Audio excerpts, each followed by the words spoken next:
Ya. Vamos a compartir pantalla.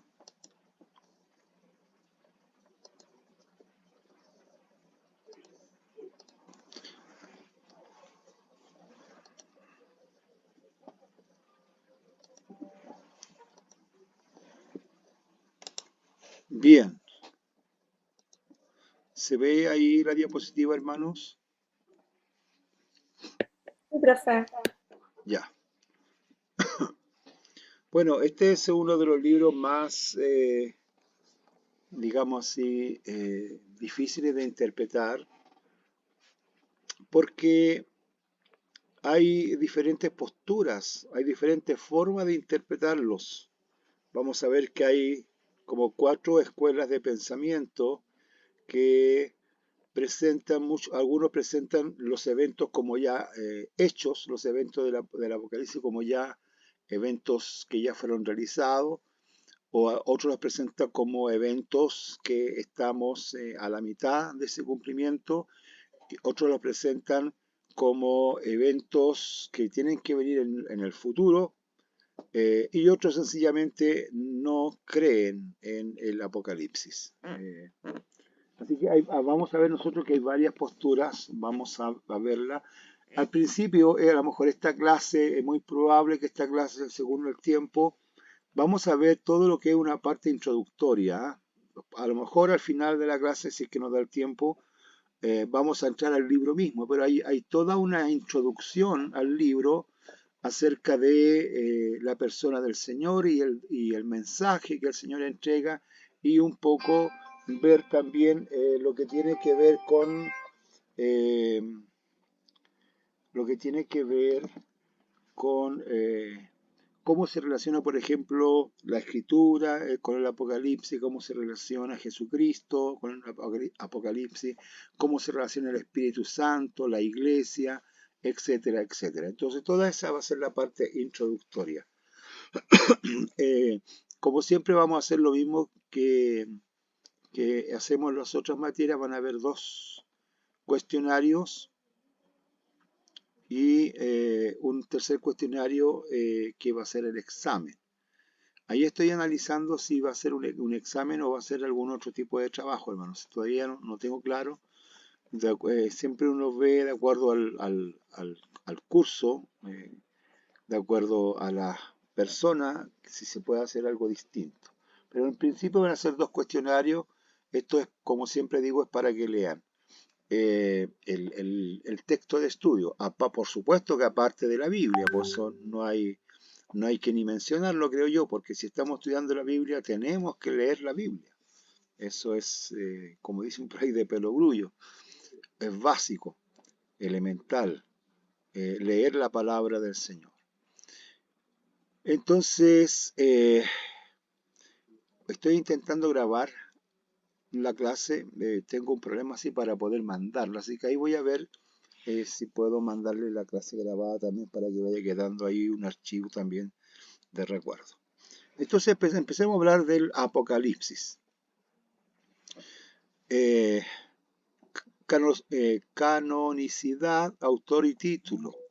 El Apocalipsis es una grande y valiosa consumación de las Escrituras. Bueno, cuando empezamos a estudiar recién en Pentateuco hablábamos, ¿no es cierto?, de que la Biblia tiene un solo tema, que es la redención del hombre, y hablamos que el Apocalipsis es la consumación de la obra redentora de este Redentor que es nuestro Señor Jesucristo. Entonces, por eso hablamos acá de que es la consumación de las Escrituras. Fue admitido en el canon de la Biblia, ¿no es cierto?, por sus propios méritos, y con excepción de las dudas sobre su autor, fue aceptado con muy poca oposición como parte integral de las Sagradas Escrituras, aunque los teólogos liberales disputan sobre la paternidad literaria de Juanina. Siempre hay, ¿no es cierto?, algunas personas que discuten acerca si es Juan realmente el autor de este libro. Pero eh, digamos que la línea conservadora de la teología, repito también que nosotros somos de la línea conservadora, por lo tanto, la interpretación que nosotros vamos a darle es una interpretación conservadora. ¿ya? Hay otros tipos de interpretaciones liberales, etcétera, pero nosotros vamos a ceñirnos a la teología conservadora, lo que se llama la ortodoxia, eh, lo que se ha creído siempre en la iglesia. Hay algunas otras opiniones, pero que no, digamos, no son tan fuertes como la conservadora en cuanto a la interpretación del Apocalipsis. No se puede ignorar el testimonio de la iglesia primitiva en cuanto a la paternidad de Juan. El Apocalipsis es citado con el nombre de su autor en fechas aún más antiguas que cualquier otro libro del Nuevo Testamento. Juan en el Apocalipsis se menciona a sí mismo 5 veces y escribe en primera persona. Ahí tenemos las citas. Este libro contiene la revelación de Jesucristo que fue dada a Juan, según lo leemos ahí en el 1:3. Juan fue el que recibió la revelación, no su autor. Repito, Juan recibió la revelación, no su autor. Recordemos que el autor de las Escrituras es nuestro Dios por medio del Espíritu Santo. Juan, mientras estaba en el Espíritu, recibió una sola visión que recibió en un solo día. Es el día del Señor, es un día domingo. Algunos también interpretan el día del Señor como que Juan fue transportado al día del Señor cuando el Señor venga. En cierta medida podemos decir que las dos cosas están bien. Juan estaba en el Espíritu y ahí vio al Señor Jesús y luego vio al ángel, el cual le transmitió todo lo que tenía que estar en el libro. La unidad del libro se expresa en sus primeras 2 palabras, la revelación. Lectores, fecha y propósito. Los lectores originales del Apocalipsis fueron miembros de la iglesia de Asia Menor, la cual era notable por el número y la riqueza de sus ciudades. Las 7 iglesias mencionadas en el libro fueron centros importantes de los cuales se extendió el Evangelio al este y al oeste. El Apocalipsis es para la iglesia de todo el mundo y de todas las generaciones. Aquí Cristo se manifiesta a sí mismo a todas las iglesias. Las iglesias a las cuales se le envía esta carta estaba en Asia Menor, hoy día todo esto es Turquía. Allí estaba la iglesia de la Odisea, Filadelfia, Sardis, Tiatira, Pérgamo, Esmirna y Éfeso.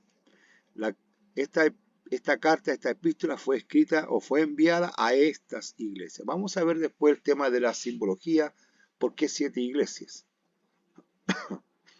Fecha, Éfeso era el centro desde el cual Juan supervisaba las iglesias en Asia Menor en lo que se refería a asuntos espirituales. La escritura del libro ocurrió mientras Juan era prisionero de Roma en la isla de Pasmo, ya casi al final del gobierno del emperador Domiciano, probablemente en el año 90. Sin embargo, Tertuliano, uno de los padres de la iglesia primitiva, opinaba que este libro había sido escrito durante la persecución de Nerón alrededor del año 64. Los eruditos modernos sugieren una fecha más temprana, es decir, sugieren que el año 64 o por ahí ha tenido que ser escrito. Pero la opinión conservadora es que este libro fue escrito al final del primer siglo. ¿Cuál fue el propósito de escribir este libro? Queda ahí indicado en el prólogo. El libro fue escrito para mostrarnos las cosas que deben suceder pronto. O sea, esta es una visión de las cosas futuras, mayormente de las cosas futuras. Hay un episodio del presente o del pasado, presente y futuro, pero mayormente el libro de sus 22 capítulos, más o menos aproximadamente 19 capítulos hablan de eventos futuros. Entre las actividades del Espíritu Santo debemos distinguir las 2 siguientes: guiarnos a toda verdad y manifestarnos las cosas que vendrán. Ese es el propósito que tiene el libro, mostrarnos las cosas que se van a venir pronto. En cierto sentido, Apocalipsis es una visión de filosofía cristiana sobre la historia del mundo. Sus páginas están repletas de entusiasmo poético y profético. Es un libro de guerra, pero también lo es de paz triunfante y eterna. Apocalipsis significa revelación, descubrimiento, la acción de descorrer un velo para manifestar algo que ha sido oculto o encubierto. De manera que el libro contiene secretos revelados por Dios a Cristo y por él a Juan y a la iglesia. Por las figuras, el enfoque, las expresiones, Apocalipsis es muy parecido al libro de Daniel. Las enseñanzas básicas de Apocalipsis también se pueden encontrar en Mateo 24, allí cuando el Señor habla, ¿no es cierto?, de las cosas futuras en el sermón del Monte de los Olivos que se llama Mateo 24, hay mucha similitud con eso. También Apocalipsis es un todo unificado y prevé un bosquejo profético del curso de la historia de la Iglesia desde el periodo apostólico hasta el arrebatamiento, al efectuarse la segunda venida de Cristo, y también de juicios subsecuentes para mostrar la culpabilidad de un mundo impío sin Dios. El estilo de este libro es apocalíptico, es decir, las escenas de su incomparable drama se desarrollan en una escala de grandeza sin par.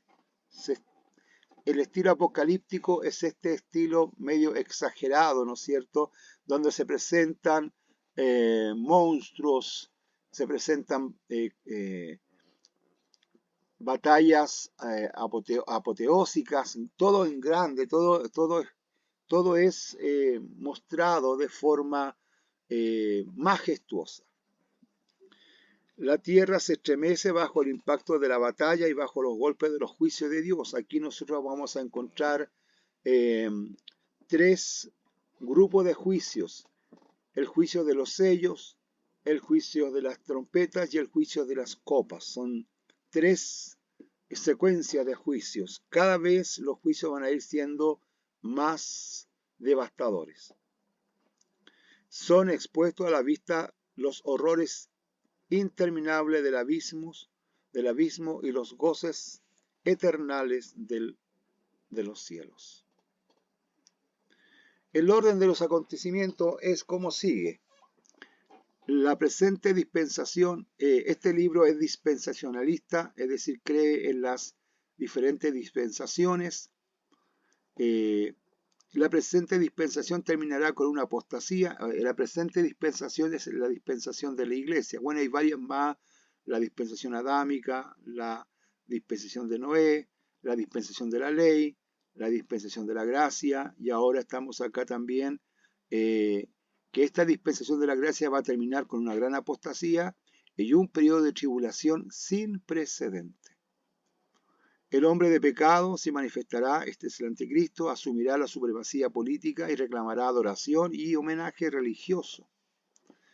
La verdadera iglesia de Cristo será arrebatada al cielo y el hombre de pecado establecerá un pacto con los judíos, pero él violará este tratado con el pueblo de Israel, reunirá fuerzas de otras naciones contra los israelitas y luchará por exterminar totalmente al antiguo pueblo de Dios.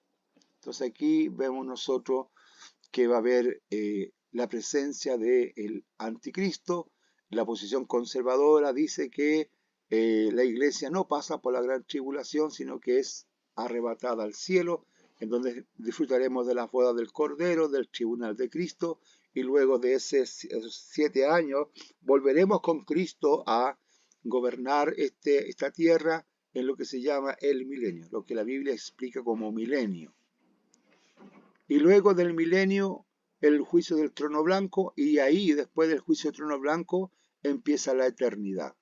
El vivir con el Señor Jesucristo, el vivir en el cielo nuevo y en la tierra nueva. Cristo aparecerá con gran poder y gloria y destruirá al hombre de pecado, al falso profeta, que vamos a conocerlo más adelante, lanzará al diablo que lo estaban inspirando al abismo sin fin por un periodo de 1000 años. Este tomar preso al diablo por 1000 años durante el milenio. Será inaugurado el periodo milenial, el pecado será reprimido, pero no exterminado. En el milenio, Cristo regirá con vara de hierro, disfrutando una paz universal y de las constantes bendiciones de Dios. El milenio es el gobierno de Cristo aquí en la tierra, así se entiende. La liberación temporal de Satanás al término de los 1000 años tendrá por consecuencia el engaño y el reclutamiento de las naciones que seguirán al enemigo de Dios en la última revuelta de la tierra. Esta es la batalla de Gog y Magog. Está primero la batalla de Armagedón y luego la batalla de Gog y Magog. Vamos a ir mirándola cuando vayamos desarrollando el estudio en el libro mismo. Esta revuelta será aniquilada por medio de castigos desastrosos que caerán sobre los rebeldes y su líder. El juicio final será establecido. Cristo, como juez supremo, presidirá la condenación definitiva de los impíos. Es Cristo el que está en el trono blanco haciendo este juicio. El juicio del trono blanco es para condenación. Los que van ahí van para recibir la condenación. Los cristianos no tenemos condenación. Somos arrebatados y estamos con Cristo. Entonces no hay un juicio de condenación para nosotros. Cristo nos libró de nuestros pecados, de la culpa y de la condenación. Entonces ahí empieza la eternidad futura con sus destinos permanentes. Iniciará inmediatamente después de que Cristo le haya entregado el reino al Padre. Entonces Dios será todo en todos. El libro de Corintios también habla, ¿no es cierto?, de que Cristo, cuando sean puestos todos los enemigos de Cristo, sean eliminados, ¿no es cierto?, o castigados, Cristo entregará el reino al Padre. Entonces va a haber ahí entonces la deidad, Dios, Jesucristo y el Espíritu Santo. La deidad va a estar gobernando ese nuevo mundo, ese nuevo cielo que está preparado para nosotros. Más o menos esa es como la cronología, ¿no es cierto?, de los eventos que nosotros vamos a estar viendo. Aquí tengo lo voy a agrandar, un diagrama entonces del libro de Apocalipsis. Época actual es la época de la iglesia. Aquí tenemos el mensaje a las 7 iglesias. Vamos a ver que las 7 iglesias en la interpretación conservadora representan 7 periodos de la iglesia. Por eso son 7. El número 7 siempre representa plenitud. Entonces, por eso se dice que es el mensaje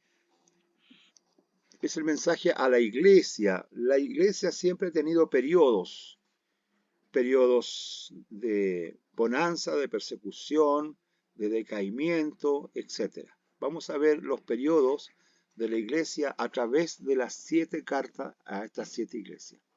Entonces, dentro de este periodo, aquí está el capítulo 1 al 3, sería la época actual, ya del 4 al 19. Aparecen aquí la gran tribulación, 7 años de gran tribulación, como dice acá abajito, 7 años. En estos 7 años, Cristo viene por los santos, tribunal de Cristo, las bodas del Cordero. Recordemos que el tribunal de Cristo es el análisis de la obra de cada uno de nosotros. Mayormente, no es un juicio condenatorio, sino es un juicio de aprobación, es un juicio de análisis de la obra, ¿no es cierto? Como siempre, yo creo que yo ya les he mencionado, aquí se evalúa la motivación de nuestro trabajo. ¿Por qué somos cristianos? ¿Por qué trabajamos en la obra del Señor? ¿Qué nos impulsa?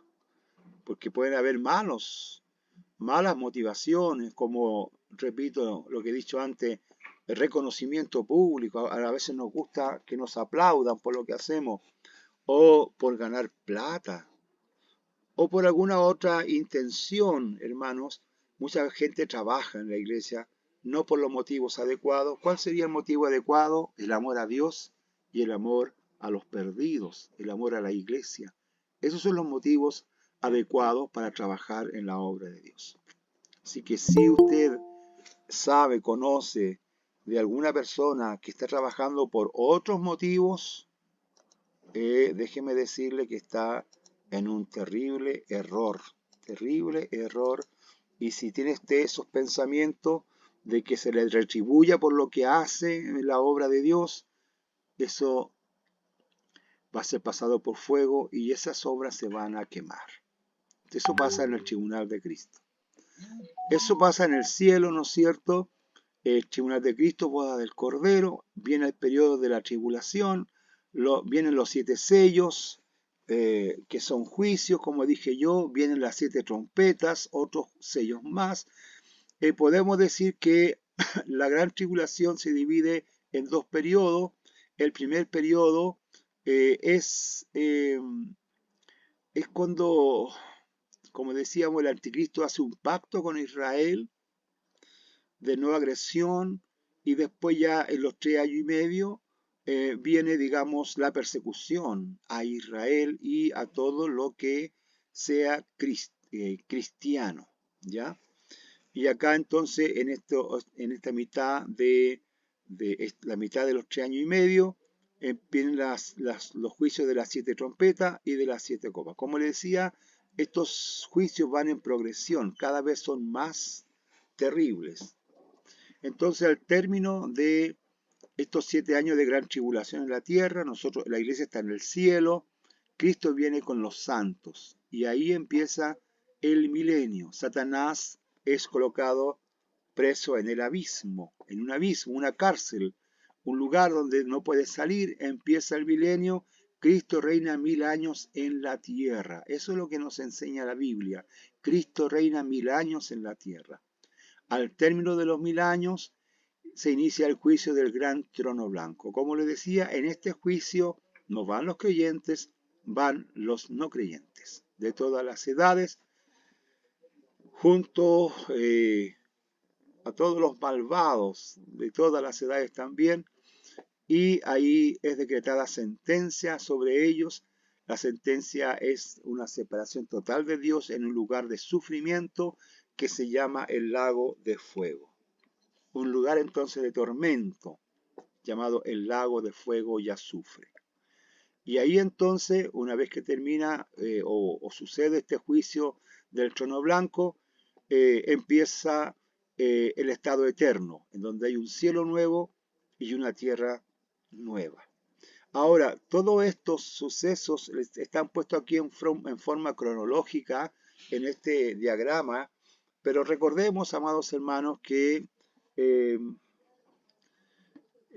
los tiempos de Dios son diferentes a nuestros tiempos. O sea, la Biblia o los especialistas tratan de colocar todas estas cosas en esta forma cronológica, pero a la verdad no sabemos aún cuándo van a ocurrir estas cosas, porque dice que la venida del Señor será como ladrón en la noche. Por lo tanto, nosotros, primera cosa nos va a enseñar Apocalipsis, debemos desear la segunda venida de Cristo por la iglesia. Eso es lo que va al final, son las últimas palabras que habla Juan: Maranata, sí, ven Señor. Bien, ese sería el diagrama. A ver, ¿alguna duda o consulta de lo que estamos hablando, de lo que hemos hablado? Si no, para seguir un poco más. ¿Profe? Hermano Claudio. Sí, ¿me escucha por ahí? Sí, ahí le escucho. Ya una consulta. ¿Cuál es la postura mediante Apocalipsis según el estudio bíblico? Conservadora. Es la Sí, postura pero conservadora. la postura a la vez Somos, histórica, a ver, vamos futurista. a ver enseguida las escuelas de interpretación. Nosotros pensamos que estos eventos del Apocalipsis aún no ocurren, ¿ya? Vamos a ver las escuelas un poco más adelante, ¿ya? Para no adelantarnos tanto. Profe, ¿sí?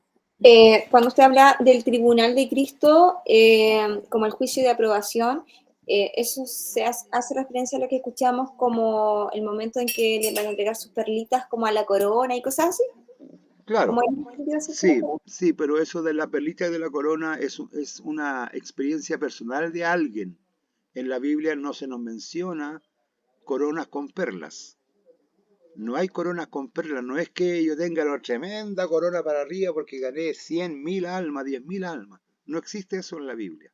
¿Ya? Ya, Lo que existe en la Biblia es la corona de vida. Es decir, es un símbolo de la vida eterna. Eso sí existe, pero no hay coronas con perlas ni mucho menos. Esa es una experiencia de alguien que se soñó con una corona y que tenía perlas y que eran las almas que había salvado. No es bíblico eso. ya, ¿Ya? gracias. Así que lamento si alguien pensaba que tenía estas perlitas.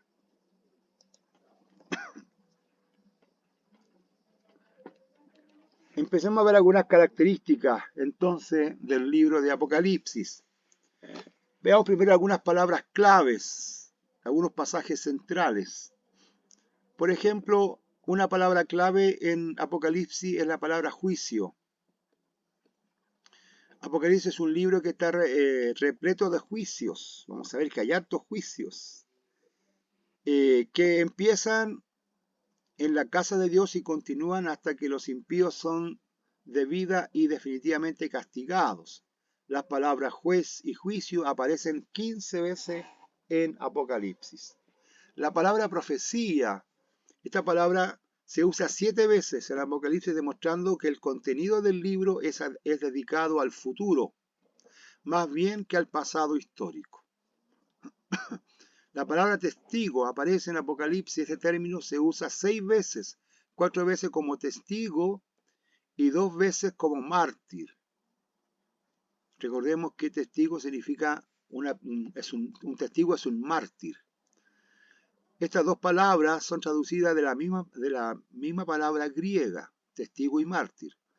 El testimonio de Jesús es dado ya por él o por otros acerca de él. Las palabras testimonio y testificar aparecen 12 veces en Apocalipsis. El pasaje central o versículo clave es lo que aparece ahí en el 1.7. He aquí que viene. La repetición de la frase yo vengo pronto. Ese sería como el versículo central. Yo vengo pronto. He aquí que viene, yo vengo pronto. Nos recuerda que el Cristo resucitado, el que vive para siempre, viene como vindicador para tomar para sí mismo el poder y el reino. Viene a restaurar. Viene ahora el Cristo que nosotros encontramos en Apocalipsis es un Cristo apoteósico, es un Cristo grandioso, es un titán, el Cristo que viene acá es un ser invencible, poderoso, mostrando todo su poder, muy distinto a la forma mansa y humilde como se nos presenta en los evangelios. Las características y la cristología de Apocalipsis. El Apocalipsis está marcado por la señal de la cruz, con el conflicto concerniente a la persona de Jesucristo como el Cordero inmolado desde antes de la fundación del mundo. Inmolado significa herido, el Cordero herido. Cristo fue herido por nuestros pecados. La cruenta batalla entre la luz y las tinieblas se describe en vívidos colores. Se hace muy poca mención del amor en Apocalipsis. Se habla más de la ira en Apocalipsis. Otra característica es la rivalidad de los poderes de las tinieblas. Se ilustra por medio de una serie de contrastes. Aparecen los siervos de Dios, que son sellados. El anticristo también sella a sus seguidores. La iglesia es descrita como una mujer vestida con el sol. La iglesia apóstata del anticristo se ve adornada con joyas.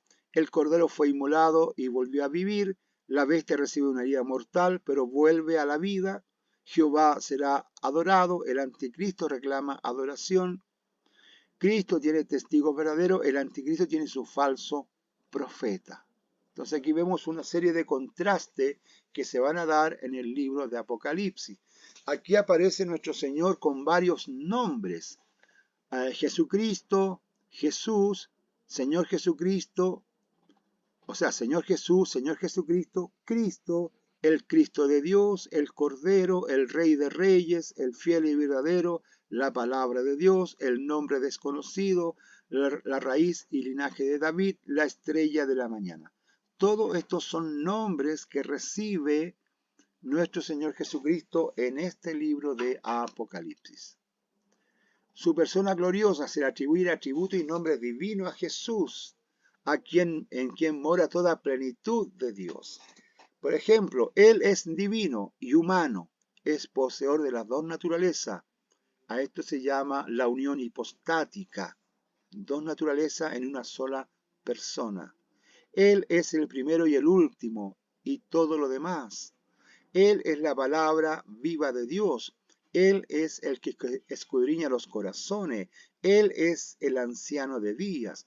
Él es el Señor de los ángeles. Él es objeto de adoración y de alabanza. Así se presenta la persona de nuestro Señor Jesucristo en este libro. Las múltiples obras que realiza nuestro Señor Jesucristo. Él es fiel en su testimonio de Dios y su palabra. Aparece como Él es el conquistador de Satanás. Aparece como Él es el crucificado. Él es el resucitado. Él es el Rey exaltado. Él es el que viene. Múltiples obras del Señor. Interpretaciones. Aquí están las escuelas de interpretaciones, hermano Claudio. El Apocalipsis ha sido siempre campo de batalla entre los diferentes sistemas de interpretación. Muchos de los aparentes misterios de Apocalipsis solo podrán ser resueltos y entendidos cuando tenga su cumplimiento final. Entonces, seguramente no en todos van a estar todas las escuelas de interpretación de acuerdo. Bueno, en realidad casi ninguna está de acuerdo. Pero lo más probable es que al no estar nunca de acuerdo o no ponernos de acuerdo nunca, vamos a tener que esperar el cumplimiento de estas cosas y ahí poder darnos cuenta cuál era la postura o cuál era el método correcto de interpretar estas cosas. Ahora, el Apocalipsis, hermanos, es un libro que se da en un momento para traer consuelo. Ojo, y esto es importante, el Apocalipsis es un libro de consuelo. ¿Por qué es un libro de consuelo? Porque el Apocalipsis va a mostrar el retorno del Señor Jesucristo y la victoria sobre todo, desde Satanás hasta las naciones. Él viene como líder de todo. Entonces, este libro fue escrito como un libro de consuelo para las personas que estaban sufriendo persecución en el primer siglo. Lo que hace este libro es mostrarle el futuro a la iglesia, es mostrarle lo que le viene a los cristianos, mostrar esa vida eterna, mostrar cómo será el cielo, cómo será la tierra, cómo será la nueva Jerusalén que nos habla. Entonces, repito, este libro se puede tomar como un libro de consuelo, un libro de esperanza, que todas estas problemas, todas estas conflictos que enfrenta la iglesia un día se van a terminar. Entonces, veamos las principales corrientes de interpretación. Los preteristas. Los preteristas relegan al pasado todo lo que hay en Apocalipsis y creen que todas las profecías que hay en él ya se cumplieron totalmente. La mayor parte de las profecías son relegadas a la destrucción de Jerusalén y a la caída de Roma durante los primeros siglos de la era cristiana. Sin embargo, cuando la profecía se convierte en historia, deja de ser profecía. El Apocalipsis es considerado clara y distintivamente también como un libro de profecía. Bien, los preteristas ya todo se cumplió. Los historicistas interpretan el Apocalipsis como un estudio progresivo de la existencia de la Iglesia desde su inicio hasta su consumación.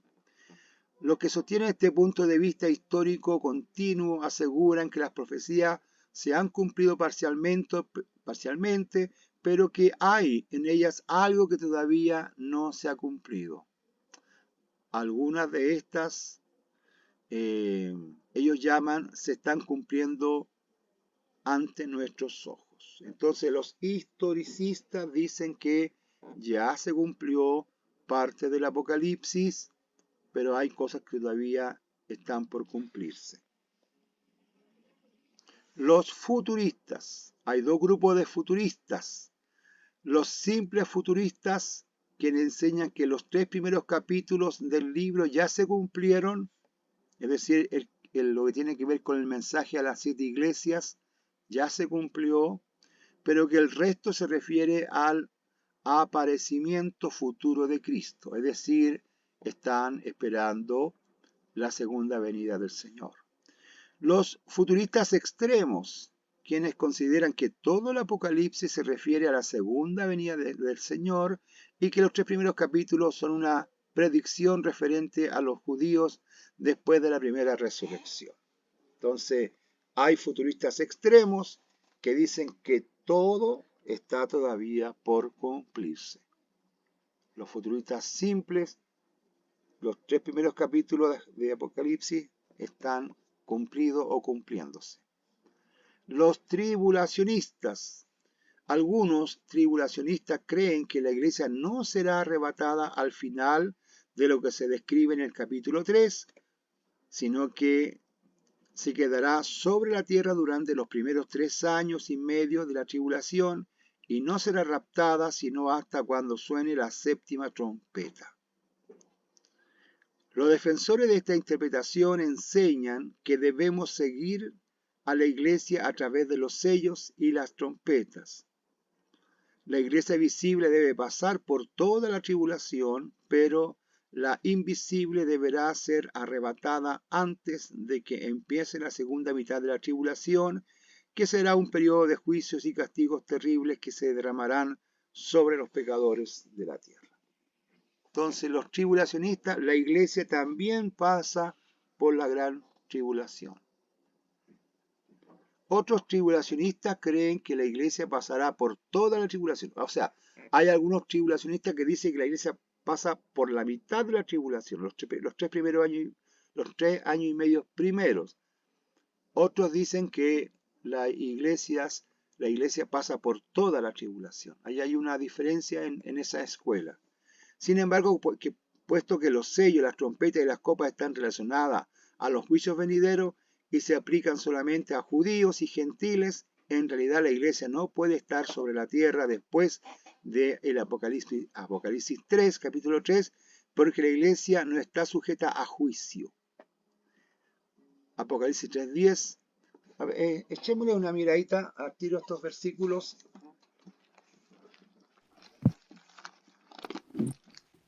Busquen su Biblia para ir viendo después. El 3 dice, por cuanto has guardado la palabra de mi paciencia, yo te guardaré en la ira venidera. Le escuchamos muy bajito, hermano Claudio. A ver, lo leo yo mejor aquí, Apocalipsis 3:10. Dice, por cuanto has guardado la palabra de mi paciencia. Este es el mensaje a la iglesia fiel. Por cuanto has guardado la palabra de mi paciencia, yo también te guardaré de la hora de la prueba que ha de venir sobre el mundo entero para probar a los que moran en la tierra. Entonces, este versículo dicen que, contradiciendo a la postura tribulacionista, se aferran de este versículo de Apocalipsis 3, 10, también el de Primera de Tesalonicenses. A ver, Profe, ¿sí? eh, estaba leyendo el versículo 11. ¿Será que aquí se toman, ejemplo dice ahí abajo, lo que le pregunté antes, nuevamente con la corona? Dice, aquí Ya, yo vengo pronto, retén lo que tienes para que ninguno tome tu corona. sí. ¿Ahí es Pero, donde se toman para decir eso? sí, seguramente. Pero ahí no es una corona completa, es la corona de vida. Más adelante se muestra que es la corona de vida eterna. Es como un galardón, ¿ya? Es como un galardón. El 1.10 dice, y esperar de los cielos a su Hijo, el cual resucitó de los muertos, a Jesús, quien nos libra de la ira venidera. Nos libra de la ira venidera. Y Romanos 5.9. Entonces, estos versículos dan para poder tomar la posición de que la iglesia no pasa por la gran tribulación. Capítulo 5, del 9 al 10. Pues mucho más, estando ya justificados en su sangre, por él seremos salvos de la ira. Por él seremos salvos de la ira. Entonces, aquí también dice, porque si siendo enemigos fuimos reconciliados con Dios por la muerte de su Hijo, mucho más, estando reconciliados, seremos salvos por su venida. Entonces aquí también habla de que nosotros o la iglesia no pasa por la ira que Dios va a derramar sobre la tierra. Es un poco contradictorio de que sí creemos de que el Señor nos ha librado de los pecados, nos ha perdonado y nos ha dado la vida eterna, que nos haga pasar después de esto por la gran tribulación. Si es que llegamos a pasar, sería extraño, ¿ah? Sería bastante extraño que una vez siendo justificados tengamos que pasar por la gran tribulación. La escuela de interpretación de los idealistas. Los idealistas niegan todo significado histórico o profético al Apocalipsis, y en lugar de eso lo ven simplemente como una presentación simbólica del conflicto entre el bien y el mal y de la victoria final del bien. Entonces se aplica esto a todos los tiempos. Entonces, para ellos es algo simbólico, no es una realidad. Los moderados, a ver, déjenme ver una cosita. Los moderados. Quizá la verdad esté en medio de los puntos de vista, quizá la verdad esté en medio de los puntos de vista extremos, ya que la profecía es frecuentemente progresiva y acumulativa. Por lo tanto, es posible combinar el sistema interpretativo histórico con el futurista. Los que vivieron en la época de Juan y fueron objeto de persecución y sufrimiento a manos de los emperadores romanos, experimentaron algo del cumplimiento que profetizó Juan. Pero las persecuciones del primer siglo no agotaron la predicación de Juan, porque éstas señalan hacia el cumplimiento más completo, tal como el mismo Juan parece indicarlo en la guía de interpretación que nos da en las propias palabras de Cristo.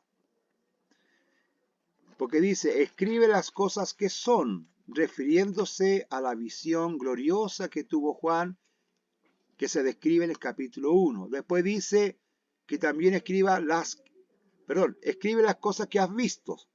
Escribe las cosas que has visto, es lo primero. Después dice, escribe las cosas que son. La historia de la iglesia tal como se bosqueja en los capítulos 2 y 3. Ahí nosotros encontramos los mensajes a las 7 iglesias. Eso sería entonces las que son. Y las que han de ser después de esta. Es decir, todo lo que ha de suceder después del rapto de la iglesia, como se presenta en los capítulos 4 al 22. Por lo tanto, el cumplimiento total de esta sección está todavía en el futuro. Entonces, serán realizadas todas las predicciones y las promesas de los profetas y el reino del Mesías será establecido. Entonces, estamos hablando acá, hermanos, de que la postura mejor es una postura intermedia, una postura moderada, que implica considerar algunas cosas como ya realizadas y otras por realizar. Esa sería la postura más correcta. Por ejemplo, Profe, J.B. Phillips observa 5 lecciones importantes que podemos aprender del Apocalipsis. Primero, la soberanía absoluta que Dios tiene por resultado de su decisión final de destruir todas las formas del mal. Aquí encontramos soberanía de Dios. Los inevitables juicios de Dios serán derramados sobre el mal, especialmente la adoración de los dioses falsos, entre los cuales se hallan las riquezas, el dominio y la fama. La necesidad de una espera paciente está basada en la seguridad de que Dios controla toda la historia. 4. La existencia de la realidad, representada bajo símbolos como la Nueva Jerusalén, segura y alejada de todas las batallas y tribulaciones de la vida terrenal. Le promete seguridad espiritual. Esta Nueva Jerusalén, seguridad espiritual, completa a aquellos que son fieles a Dios y a Cristo. La contemplación de la adoración dirigida constantemente a Dios y al Cordero demuestra lo que será el reconocimiento final de la personalidad de Dios por parte del hombre cuando éste lo vea tal como Él es. Bien, estas son las escuelas de interpretación. Los preteristas, esto ya pasó, dicen ellos. Los historicistas, esto está pasando. Los futuristas, esto va a pasar. Los tribulacionistas hablan de que la iglesia pasa por la gran tribulación. Algunos dicen por la mitad, otros dicen por toda la tribulación. Los idealistas que ven que esto es un símbolo nomás de la maldad que ha sucedido en todas las edades. ¿Cuál sería entonces el sistema más correcto para interpretar el Apocalipsis? El moderado, el que combina lo histórico con lo futuro. Esa es la profe, postura. Escucho. profe, Sí, entonces sería que los moderadistas estarían entonces ya cumplidos hasta el capítulo 3 y los futuristas del capítulo 4 hasta el 22, ¿cierto? exacto, exacto. Ah, ya, ok. Y esa sería, hermanos, esa sería nuestra postura en realidad. Esa sería como la postura conservadora, porque vuelvo a repetir, este libro que estamos nosotros utilizando nos habla de dispensaciones. Ya mencioné las dispensaciones, algunas. Y estamos ahora, como dicen los teólogos dispensacionalistas, en la dispensación de la iglesia. Y todavía no termina la dispensación de la iglesia, que va a terminar con el rapto de la iglesia. Por lo tanto, estaríamos todavía bajo lo que sería el mensaje a la séptima iglesia. Bajo ese periodo estaríamos nosotros viviendo hoy día. Vamos a ver que las 7 iglesias van a representar 7 periodos de la iglesia universal del Señor Jesucristo. Así se interpreta las 7 iglesias como periodos de la iglesia universal, y estaríamos nosotros viviendo ya en el último periodo de la iglesia. Vamos a ver las características después de cada uno de los periodos de la iglesia. Hermanos, consulta, dudas, harta información, pero hay que entregarla para que podamos ir entendiendo y comprendiendo mejor el Apocalipsis. Consultas, dudas.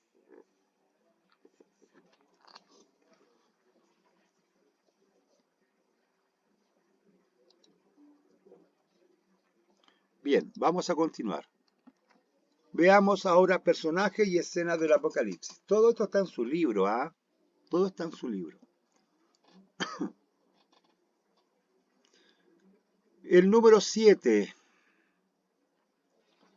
se repite con mayor frecuencia que cualquier otro número en el Apocalipsis, pues el libro completo está construido alrededor de series de 7, tal como se usa aquí.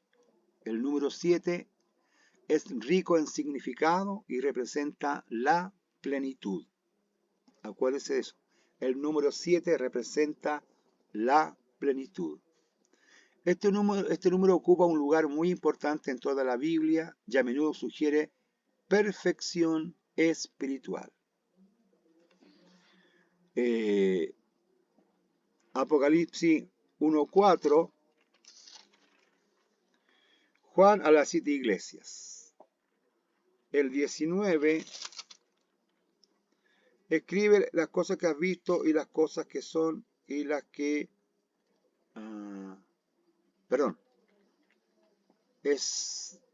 es el capítulo 19. Bueno, no lo vamos a buscar. Busquemos el 4:1. 4:1.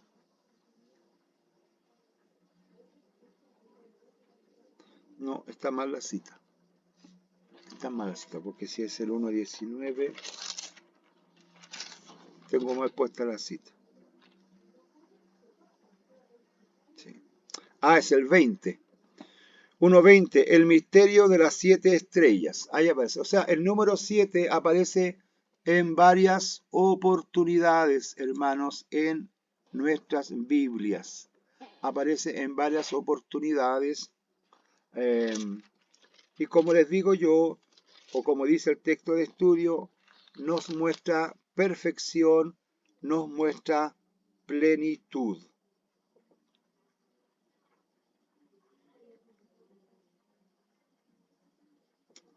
Bien.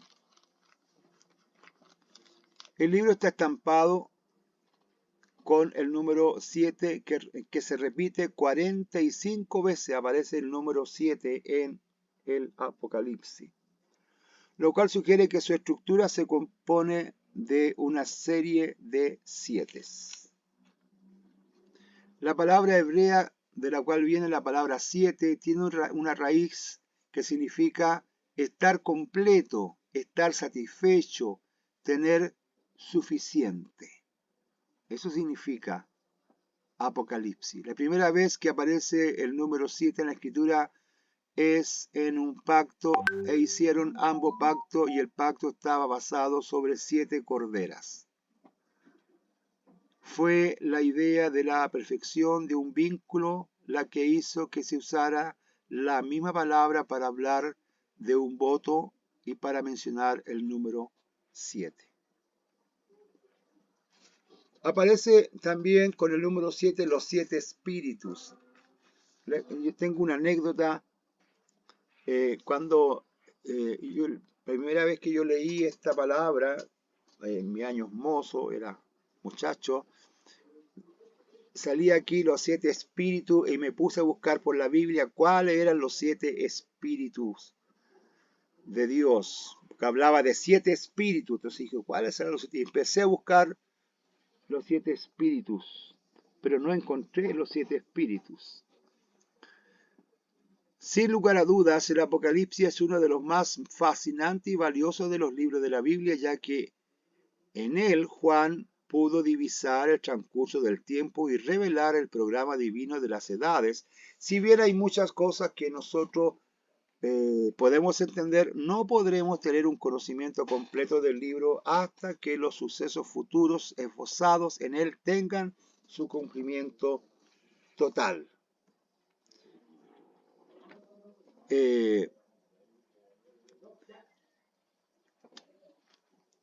Más adelante va a salir la otra explicación de los 7 espíritus. Cuando entremos ya al texto bíblico, vamos a ver también otra explicación del número 7, porque en Isaías aparece una descripción donde aparentemente hay 7 espíritus. Pero cuando hablamos de los 7 espíritus, estamos hablando de la manifestación, hermanos, del Espíritu Santo. No es que hayan 7 espíritus, sino que habla de la plenitud del Espíritu Santo. Eso es lo que quiere decir. 7 espíritus nos habla de la plenitud del Espíritu Santo. Es un libro sellado o salido de una prisión. Juan estaba desterrado en la isla de Pasmo por el emperador Domiciano, más o menos en el año 96. En la soledad de aquel paraje inhóspito, Juan recibió la revelación más maravillosa que jamás se haya dado a la humanidad. Apocalipsis es un libro también de profecía. La profecía representa una verdad declarada que no ha sido cumplida todavía. Cuando una profecía en particular se cumple, se convierte en historia. Por supuesto, en cierto sentido, la profecía es historia anticipada. Se les hacen solemnes advertencias a aquellos que traten en alguna manera de adulterar la profecía contenida en el Apocalipsis, porque dice ahí que va a recibir castigo el que le agregue o el que le saque, según Apocalipsis 22, el que le agregue o el que le saque a esta profecía tiene condenación. Entonces, es un libro profético. También Apocalipsis es un libro de bendiciones. Empieza y termina con una bendición. Esa bendición es nuestra si lo leemos en constante oración y obedecemos lo que leemos. Esa bendición es nuestra si vivimos a la luz de la verdad revelada. Las palabras bendición, bienaventurado aparecen 7 veces en Apocalipsis y hay bendiciones y bienaventuranzas dispersas a través de todo el libro. Entonces también es un libro de bendiciones, es un libro de profecía, es un libro que sale de la prisión, es un libro que tiene los 7 sellos del Apocalipsis, es el libro del número 7. También es un libro que debe ser entendido, el Apocalipsis. El nombre Apocalipsis significa revelar, descubrir, correr una cortina, revelar algo que ya no puede estar encubierto. Es verdad que Apocalipsis es un libro altamente simbólico, pero es difícil hallar un símbolo en él que no esté explicado en alguna otra parte de las Escrituras. Por lo tanto, debemos tratar de entender un pasaje de la Escritura relacionándolo con otro. Veamos que dice 1 Corintios 2:13.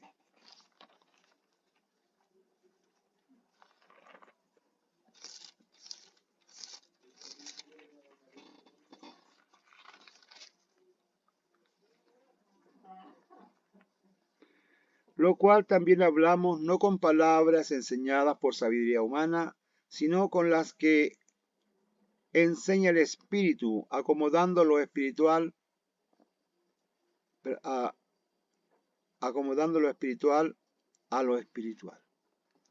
Entonces, lo que queremos decir acá, amados hermanos, es que las cosas oscuras que nosotros encontramos difíciles de entender se pueden revelar o se puede obtener una interpretación buscando ese mismo significado o ese mismo evento o hecho en otra parte de la Biblia.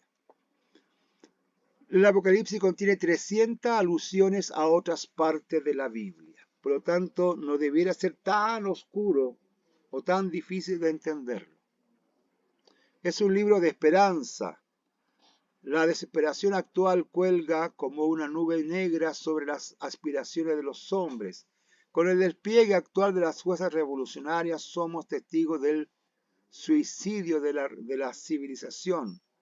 Los lamentos de la tierra han de cesar, porque viene un rey que establecerá un reino universal de paz y de justicia.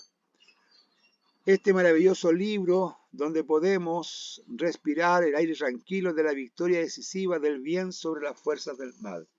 Aquí se me viene a la mente lo que soñó Nabucodonosor, esa estatua de la cabeza de oro, del tronco de plata, de los muslos de bronce, de las piernas de barro con hierro.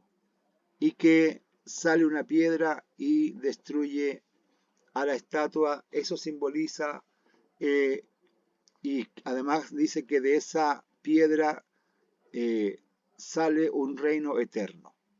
Eso entonces está simbolizando que todos los gobiernos y reinos de la tierra van a desaparecer y que se va a instaurar el reino eterno del Señor Jesucristo. Esa es la interpretación de esa profecía dada allí en Daniel. el sueño que tuvo Nabucodonosor. Apocalipsis es un libro que tiene un plan. Juan declara que recibió órdenes divinas de representar los hechos concernientes a uno que es presente, que era pasado y que ha de venir, futuro, hablando del Señor Jesús. Juan también escribe acerca de las cosas que ha visto, pasado, las cosas que son, presente y las cosas que han de ser después de esta, es decir, lo que está en el futuro. El Apocalipsis no es un libro compuesto de símbolos indescriptibles y fantásticos, sino que contiene el único plan digno de confianza sobre los siglos venideros. Esas son características que tiene el libro de Apocalipsis. Veamos también ahora su relación con la inspiración.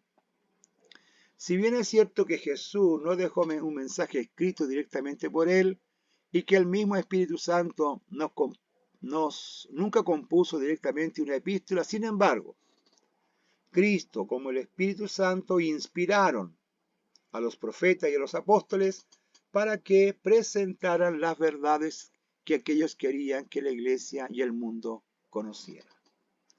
Entonces es un libro de inspiración, el Espíritu Santo inspiró. Por ejemplo, Juan recibió la orden, escribe en un libro lo que ves, el 1:11, y envíalo a las 7 iglesias que están en Asia. Como hombre santo escribió mientras era dirigido por el Espíritu Santo. Entonces es un libro de inspiración.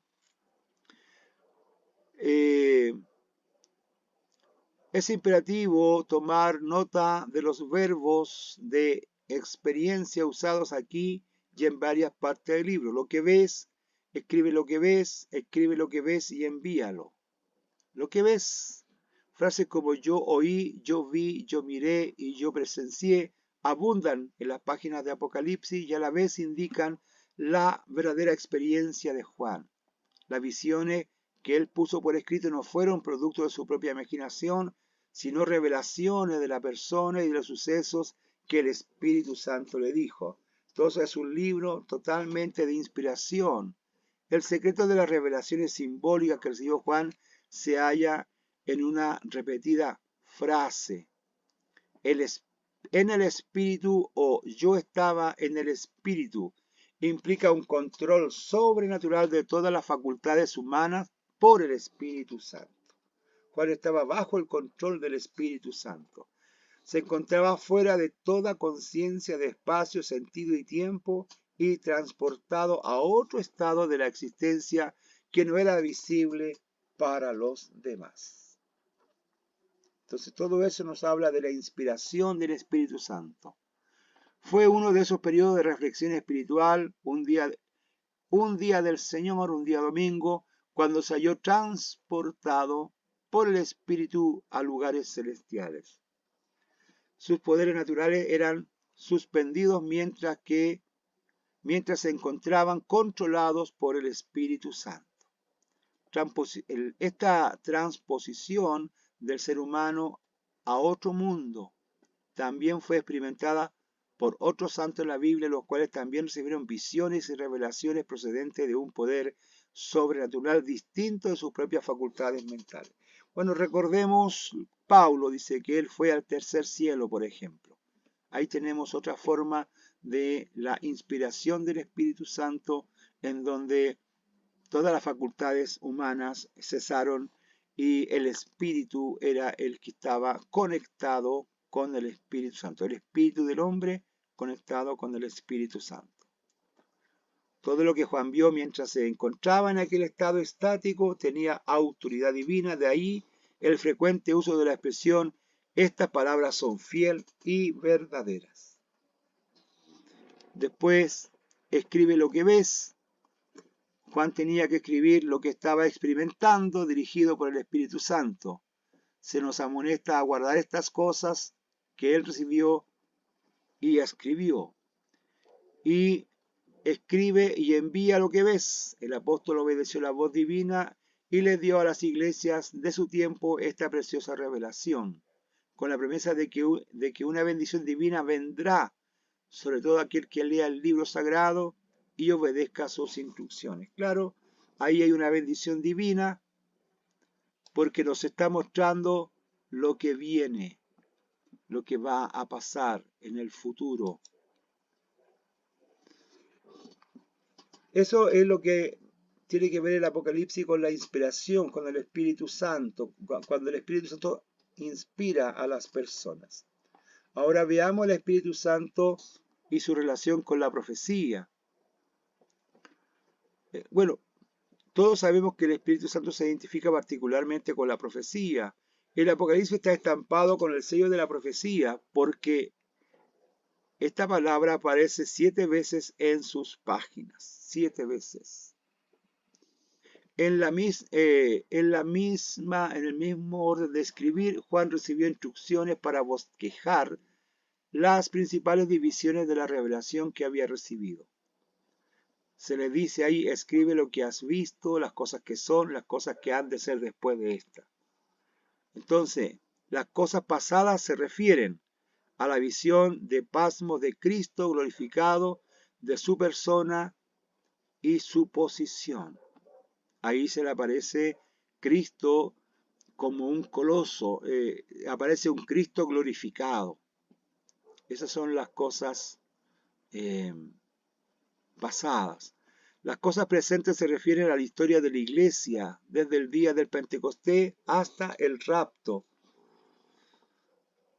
Es decir, capítulo 1, 2 y 3. Y las cosas futuras se refieren a todo lo que va a ocurrir en el traslado de la iglesia, desde el traslado de la iglesia cuando Cristo venga en las nubes, que va del capítulo 4 al 22, las cosas futuras. Este sería un bosquejo del libro, las cosas presentes y las cosas futuras. Como miembro de la Trinidad, el Espíritu Santo conoce el fin desde el principio y pudo por lo tanto darle a Juan un panorama de los sucesos futuros. O sea, estamos diciendo aquí que Dios conoce lo que va a pasar más adelante. El Espíritu Santo es Dios, por lo tanto le mostró lo que iba a pasar en el futuro a Juan.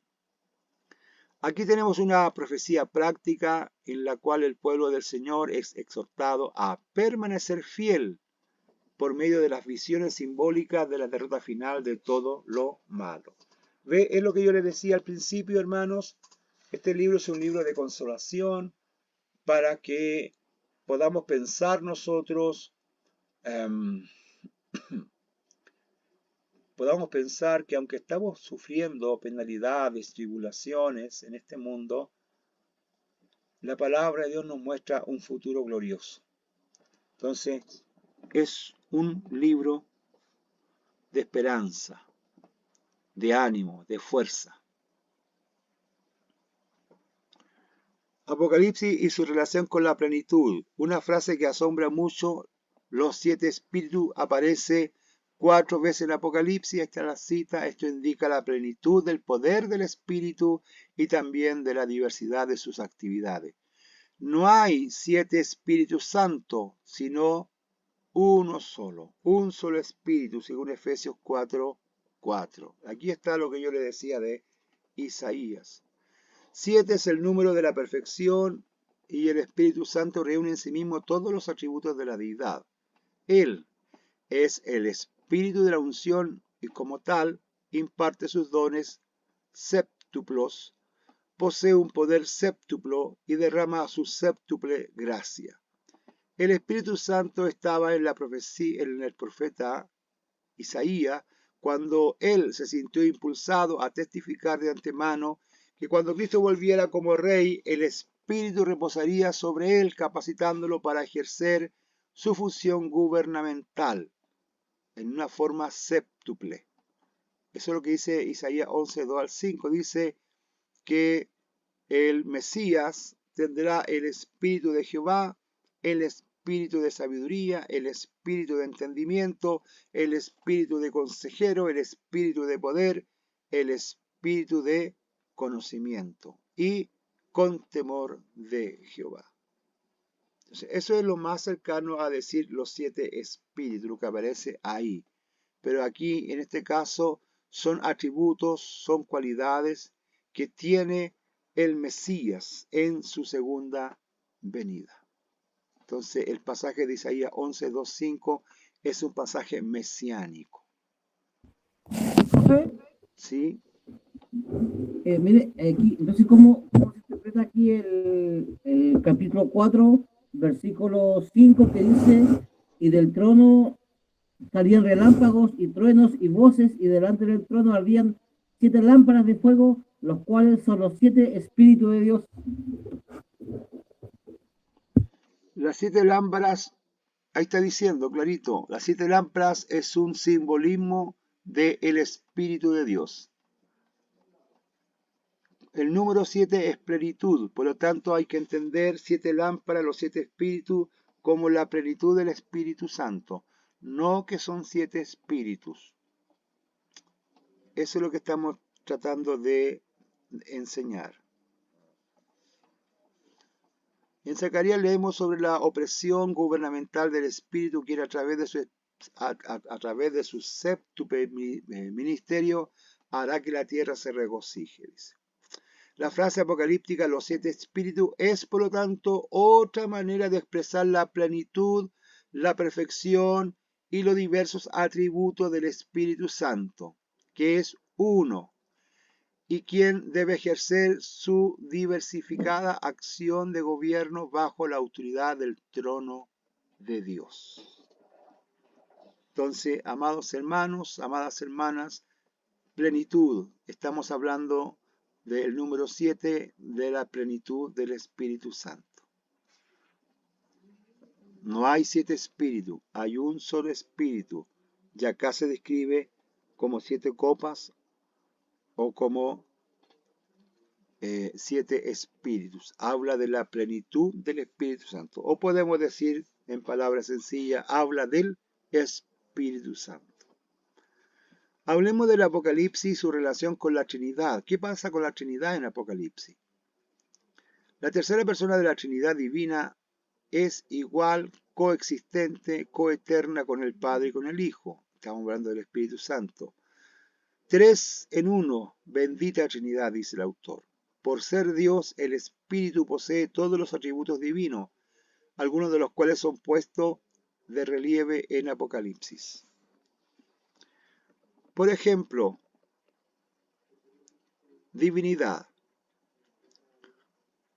La divinidad. El apóstol Juan habla repetidas veces del Espíritu diciendo que es de Dios, los 7 espíritus de Dios.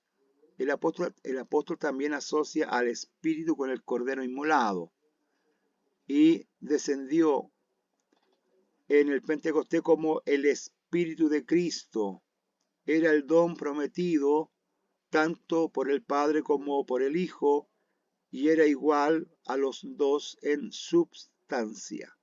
El Espíritu Santo no solo procede de Dios, sino que es parte integral de la Trinidad. Lucas se refiere al llamamiento a Él como el llamándolo por Dios. Por lo que nosotros amamos, adoramos y obedecemos al Espíritu Santo como a Dios el Espíritu.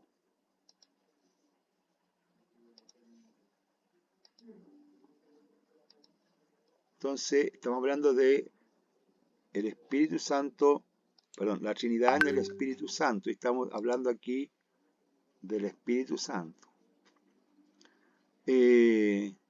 Aparece también, aparte de la divinidad de la Trinidad, aparece la autoridad. Se dice que el Espíritu Santo está delante de ese trono, el trono donde está el Padre. Y quien viene a Juan desde el 4.5 junto con los ángeles y los seres vivientes que están alrededor y en medio del trono, el Espíritu Santo comparte su relación de autoridad judicial con Dios. O sea, estamos diciendo acá que la Trinidad está presente en el Apocalipsis. Aparece el trono de Dios, aparece el Espíritu Santo, aparece Cristo como el Cordero o como el fiel y verdadero del capítulo 19. No lo vemos al Espíritu Santo en Apocalipsis como el Consolador, sino más bien se nos presenta como el Señor, el Espíritu, ejerciendo las prerrogativas divinas de la autoridad. Juan escribió que el Espíritu llegaba a él procedente del trono con el mensaje autorizado de Dios. La santidad de la Trinidad, otro atributo de la deidad que comparte el Espíritu Santo es de la santidad inmaculada. Nuestro Dios es fuego consumidor. Este es el significado de la descripción simbólica del Espíritu Santo: 7 lámparas de fuego ardiendo delante del trono. Aquí está lo que preguntaba el hermano Claudio.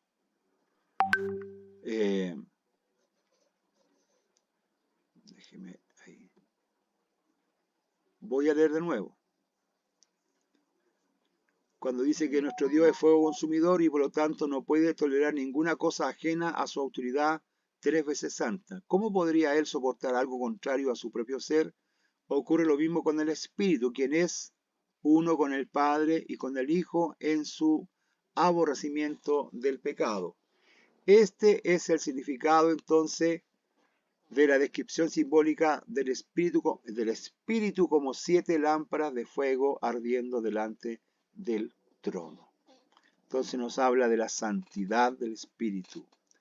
Como el símbolo de las 7 lámparas de fuego que representan al Espíritu Santo, Él posee la perfección de la santidad representada por el trono, una santidad que escudriña y destruye todo aquello que es contrario a la santa naturaleza de la Trinidad.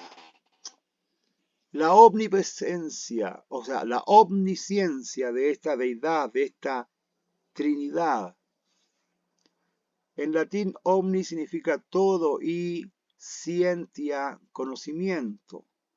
Solo la deidad posee omnisciencia o conocimiento total, conocimiento perfecto, el discernimiento, el saber retrospectivamente, anticipadamente e introspectivamente todas las cosas son virtudes exclusivas de la Trinidad. O sea, aquí estamos diciendo que el pasado, el presente, el futuro y lo que está dentro de nosotros, todo está en conocimiento de la deidad. Hermano, esto es muy importante. Dios conoce nuestra vida pasada, presente y futura. Y además conoce nuestra interioridad, lo que pensamos, nuestras emociones, lo que sentimos, nuestro carácter. Todo está descubierto delante de la presencia de Dios. No hay nada que podamos ocultarle a Dios. Él es omnisciente. Sabe incluso lo que vamos a pensar más adelante. Los 7 espíritus de Dios implican la plenitud del gobierno divino. 7 ojos sugiere una perfecta inteligencia. El espíritu séptuplo representa los 7 ojos del Señor que recorren la tierra de un extremo a otro, escudriñando todo aquello que merece juicio divino. Entonces, la Trinidad está presente a través de la omnisciencia. Los ojos son el símbolo del conocimiento y sabiduría interno. De igual manera, Pablo no tenía ninguna duda acerca de la omnisciencia del Espíritu Santo, quien es capaz de escudriñarlo todo, aún las cosas más profundas de Dios, como nos dice ahí en 1 Corintios 2, 10, 11. Hablemos de la omnipotencia ahora de la Trinidad, de la deidad. Los cuernos representan reyes o poderes reales. Ahí están las citas. Los 7 cuernos asociados con el Espíritu Santo, en los 7 cuernos asociados con el Espíritu Santo tenemos la verdad del poder y la fortaleza perfectos. Es decir, hay poder en la Trinidad. Job declaró que él sabía que Dios podía hacerlo todo y Jesús proclamó que todo poder le había sido dado en el cielo y en la tierra.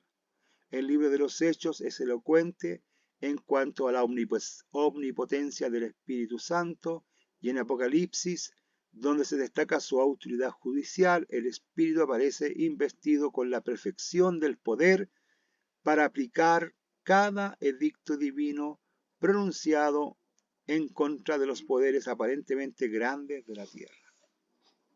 O sea, la deidad tiene poder.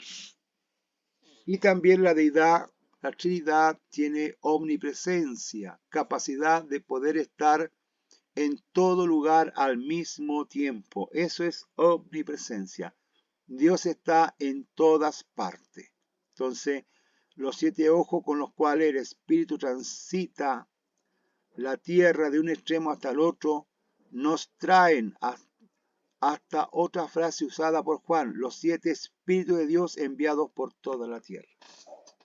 Los 7 Espíritus de Dios entonces también representan al Espíritu Santo y nos están diciendo o nos están hablando de la omnipresencia de la Trinidad. Personalidad.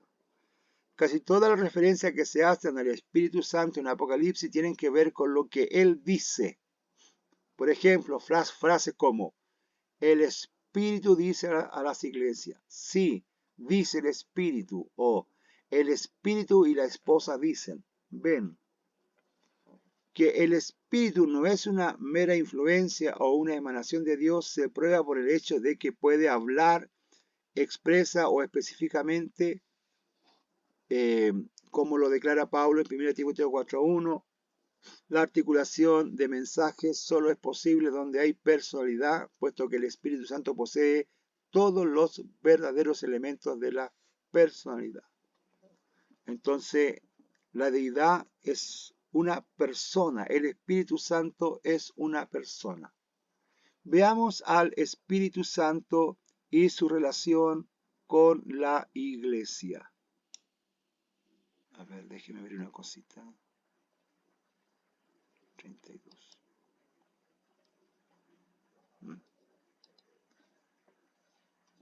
Bien, hagamos aquí un alto.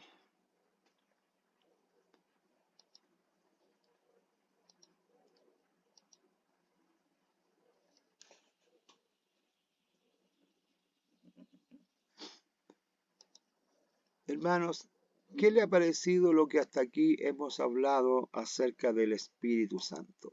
O mejor dicho, acerca de Apocalipsis. ¿Alguna opinión de lo que es el libro de Apocalipsis, lo que hemos hablado lo que hemos hablado hasta aquí del libro de Apocalipsis? ¿Quién puede dar una opinión? Hermano Héctor, Le escucho, pastor.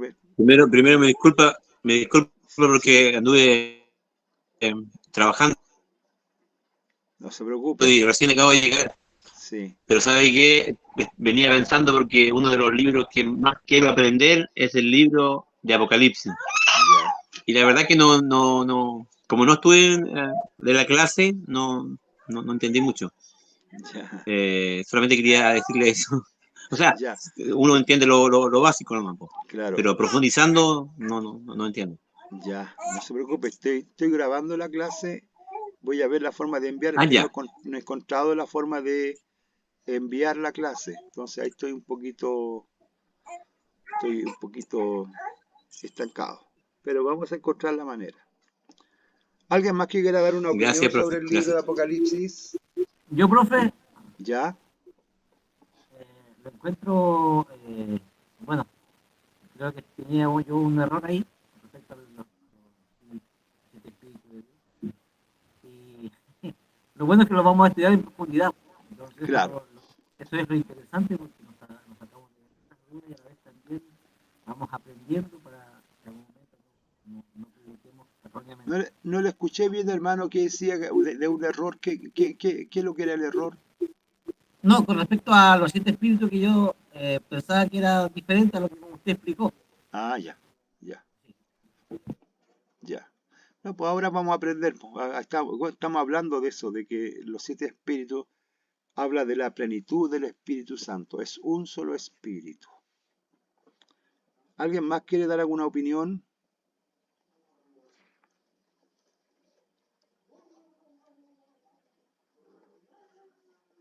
Ya. Bueno, vamos a hacer un... ¿Profe? Sí, le escucho. Pero sí, también, me imagino que nos va a servir bastante para algunas también de nuestras prédicas que lo utilizamos tan literal y era un sentido figurado que le daba también el autor. En el caso de, para mí me marcó mucho el tema de la corona porque lo he escuchado en muchas predicaciones. Entonces la verdad que yo pensé que era literal. Ya.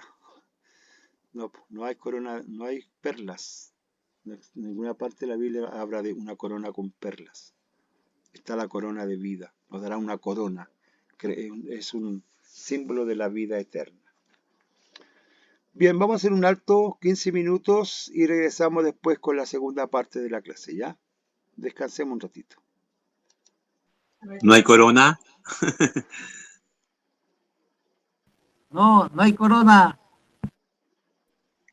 Chuta. Ahí cambia toda la cosa. Mejor dicho, no hay perlas. No hay, a ver, ¿cómo decirlo? Corona más grande, corona más chica. No, no, no hay. Estamos mal ahí, po. Me Estamos mal, entonces. estafaron. Chuta, no. Yo que, yo que me he sacrificado para que, por mis coronas, mis perlas. Tengo nada. Dijo Rafa, me tiré. Estamos limpios. Chuta. Bueno, ¿qué vamos a hacer, po?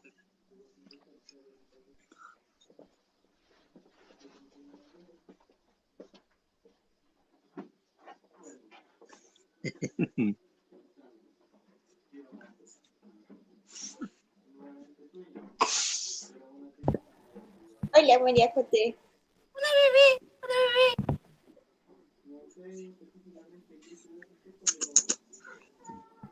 Pau, ¿te saqué tu mochila? Ay, buena. Ya, mañana la voy a buscar. Ok.